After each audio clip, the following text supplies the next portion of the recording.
Picture this: a young boy growing up in the tough streets of Brownsville, Brooklyn, where survival meant more than just making it to the next day. It meant finding something, anything, to cling to.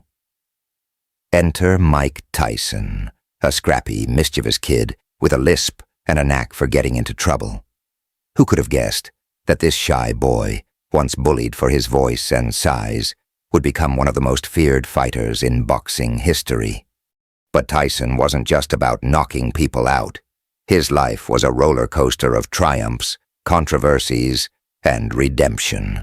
And trust me, it's as funny as it is dramatic. Buckle up, because this story packs a punch, literally.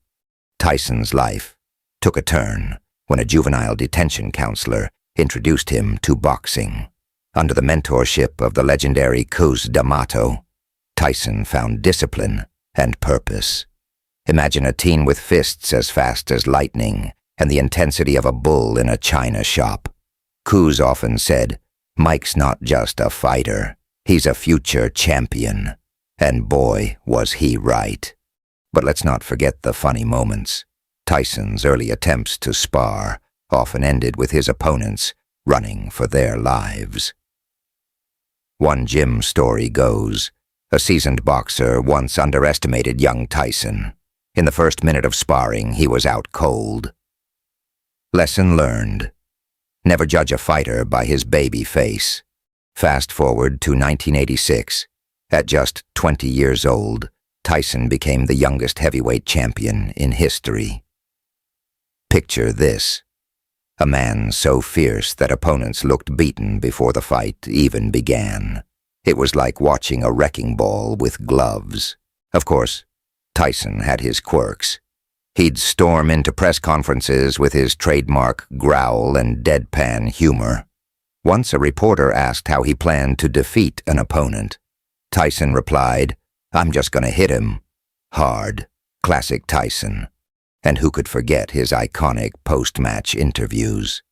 After one fight, when asked how he felt, Tyson quipped, "I feel good. I broke his face, didn't I?" Only Tyson could make brutal honesty this entertaining. But behind the fame and fortune was a man grappling with inner demons. Tyson's lavish lifestyle was legendary. Think tigers in the backyard and diamond-studded everything. Yet, for all the laughs and wild stories, there was a sadness lurking beneath. He once joked, "I have so much money I can't even count it. But don't ask me about happiness. I'm still figuring that part out." Tyson's humor often masked deeper struggles, making his story all the more compelling. The turning point came in 1997, a moment that will live in sports infamy. During a heated rematch with Evander Holyfield, Tyson did the unthinkable. He bit Holyfield's ear, not once but twice. The world was stunned, and Tyson became the punchline of every joke. Yet, in true Tyson fashion, he later laughed about it, saying, "I just wanted a little taste of victory." It was a bizarre low point in his career, but a moment that set the stage for his transformation. Today, Mike Tyson is a changed man, a mentor, a businessman, and, believe it or not, a podcaster.